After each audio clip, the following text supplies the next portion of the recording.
Asado siopaw, mainit, malambot, at siksik sa sarap. This is not ordinary siopaw. Ramdam mo yung pagkaasado ng siopaw at yung rich ng sauce.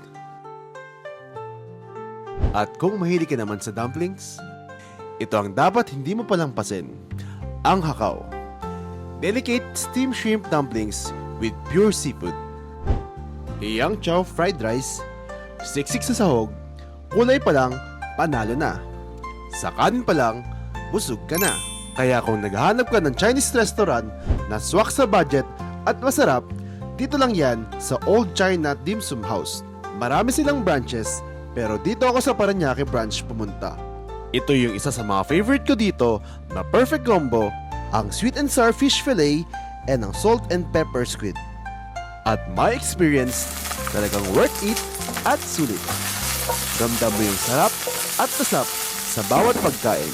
Solid ang timpla at hindi tinipid sa sahog. Isa to sa mga Chinese restaurant na babalik-balikan mo talaga.